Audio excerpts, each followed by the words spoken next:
Nous aimerions profiter de cette occasion pour vous souhaiter la bienvenue sur la chaîne Chronologie Actuelle.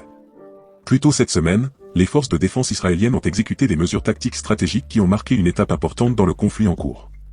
Comme prévu précédemment, les troupes israéliennes ont finalement réussi à prendre le contrôle des tunnels complexes qui s'étendaient sous l'hôpital Shifa. Cette percée cruciale a non seulement affaibli considérablement les défenses de Never, mais a également révélé la tactique stratégique consistant à se réfugier dans ces tunnels à chaque fois que le conflit s'éternisait depuis le début. Intelligemment, les forces de défense israéliennes ont concentré leurs efforts sur la destruction des tunnels, reconnaissant leur importance en tant que ressource la plus précieuse de tous les temps. Un communiqué officiel annonce avec satisfaction que le réseau de tunnels menant à l'hôpital Shifa de la ville de Gaza a été complètement éradiqué, consolidant ainsi une victoire tactique.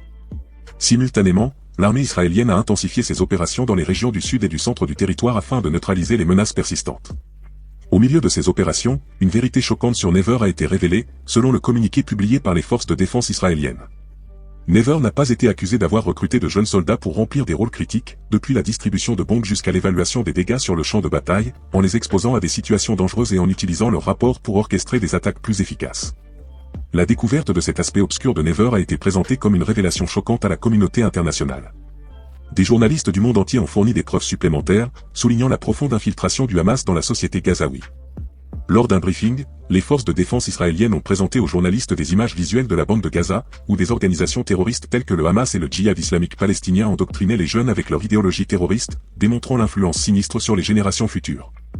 Depuis des années, le Hamas et le Djihad islamique organisent et financent publiquement des camps d'été dans la bande de Gaza.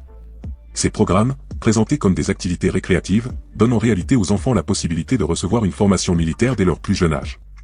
De manière alarmante, les forces de défense israéliennes, FDI, ont affirmé que pendant ces camps, les jeunes avaient pour instruction de rejoindre les rangs militaires des groupes terroristes. Cet endoctrinement comprend l'enseignement de compétences telles que le maniement des armes, la construction de tunnels, le combat de chars et même les techniques de kidnapping de troupes. L'existence de ces camps et la participation active d'enfants à des activités aussi violentes représentent une réalité véritablement atroce pour l'humanité. La tristesse qui émane de la participation d'enfants à des situations d'une telle brutalité est partagée par nous tous. Sur la base des informations des services de renseignement, Tsahal a déclaré qu'un nombre considérable de jeunes sont impliqués dans des activités liées au Hamas et au djihad islamique.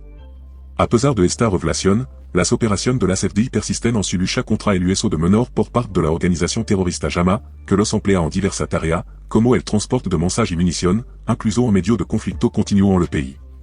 L'interrogatoire d'un dirigeant du Hamas par les forces de défense israéliennes a donné des résultats choquants. Il a été révélé que l'organisation terroriste utilisait des enfants pour transporter des explosifs, déguisés en sacs de légumes. À la lumière de ces événements et face aux inquiétudes croissantes quant à la possibilité d'un conflit dans la région, le secrétaire d'État américain Anthony Blinken se préparait à effectuer son 4e voyage au Moyen-Orient depuis le 7 octobre, soulignant la gravité de la situation et la nécessité d'y remédier.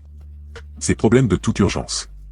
Après près de 15 heures de calme relatif, les sirènes ont retenti pour alerter Ashkelon et les communautés environnantes du nord de la bande de Gaza de la présence imminente de roquettes. La municipalité d'Ashkelon a confirmé plus tard que 2 attaques avec le système de défense Iron Dome avaient été menées avec succès dans la ville, sans qu'aucun blessé ne soit signalé. Même si l'armée a renforcé son contrôle sur la bande de Gaza, une diminution marquée du nombre de tirs de roquettes a été observée. Cependant, l'armée a émis un avertissement soulignant que l'organisation terroriste conservait toujours la capacité de tirer des missiles vers Israël.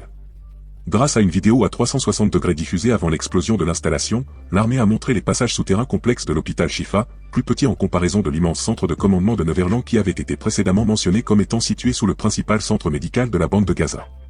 Malgré l'explosion, les forces de défense israéliennes, FDI, ont déclaré que les bâtiments hospitaliers en surface n'avaient pas été endommagés. Selon l'armée israélienne, les tunnels sous Shifa, longs d'environ 250 mètres, s'étendent dans plusieurs zones occupées par les Jama dans la région et sont utilisés à des fins terroristes.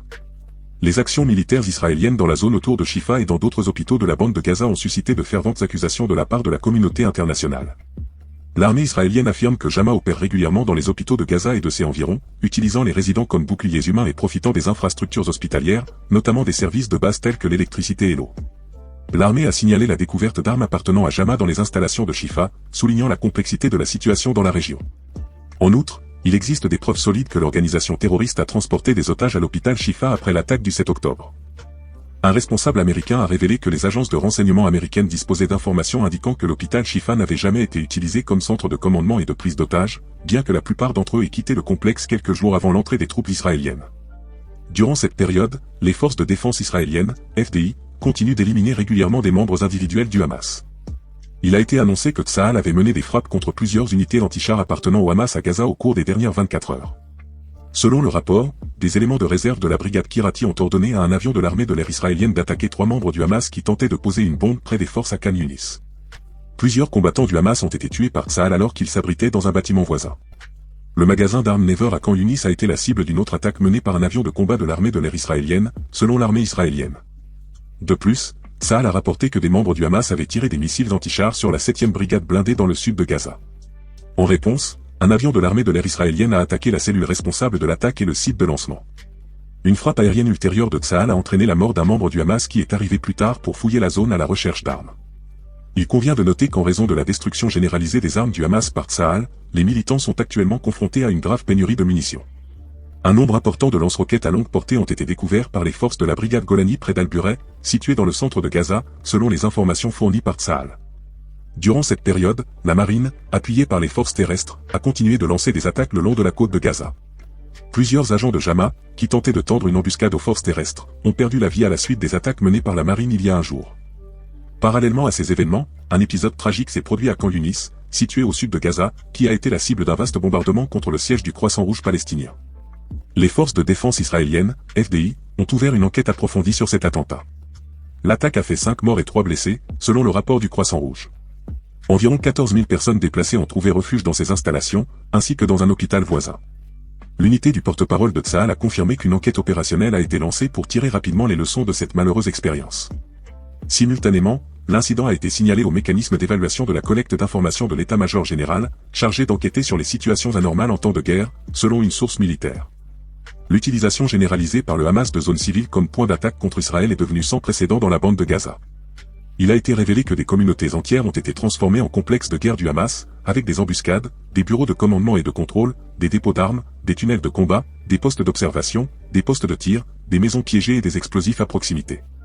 Cette situation, bien que regrettable, a été confirmée par des sources au sein de l'armée. Depuis le début du déploiement au sol, d'intenses combats ont eu lieu entre Tsahal et les forces positionnées dans ces bâtiments. Plus tôt cette semaine, Israël a annoncé le retrait de 2 brigades de Gaza, avec l'intention de retirer 3 brigades supplémentaires à une date ultérieure, ce qui pourrait impliquer le retrait de plusieurs milliers de soldats. Cependant, Israël a gardé secret le nombre total de troupes déployées dans les zones palestiniennes. Le ministre de la Défense Yoav Gallant a rejeté l'idée selon laquelle l'évacuation de certaines troupes faisait partie d'une stratégie plus large visant à dissoudre l'armée. Gallant a affirmé que l'idée selon laquelle le retrait du Nord marquait la fin du conflit était incorrecte, faisant cette déclaration lors de sa visite aux soldats dans le quartier central de Gaza. Daniel Hagar, porte-parole de l'armée israélienne, a souligné que les forces armées se trouvent dans un état de préparation extrêmement élevé à tous égards. Hagar a souligné, nos soldats continuent de combattre à Gaza, en particulier à Khan Yunis et dans les zones environnantes, tant en surface que sous terre. Nous menons des opérations pour éliminer les terroristes et continuons de démanteler les infrastructures associées aux organisations terroristes. Pendant ce temps, Israël a annoncé sa défense contre les accusations de génocide à Gaza devant la Cour internationale de justice des Nations Unies, basée à La Haye. Le représentant israélien présentera une réponse écrite et exposera la position d'Israël. En outre, Israël prévoit de déposer ultérieurement une réponse auprès de la Cour pénale internationale. Le ministère israélien des Affaires étrangères a rejeté les accusations portées devant les 2 tribunaux, les qualifiant de sans fondement et garantissant qu'Israël défendrait ses actions devant les tribunaux internationaux. Sur un autre front, le chef de l'autorité palestinienne Mahmoud Abbas doit rencontrer le pape François au Vatican samedi. Au cours de la réunion, Abbas envisage de discuter de l'escalade du conflit avec le pape. Le pape François devrait prochainement se rendre dans la région.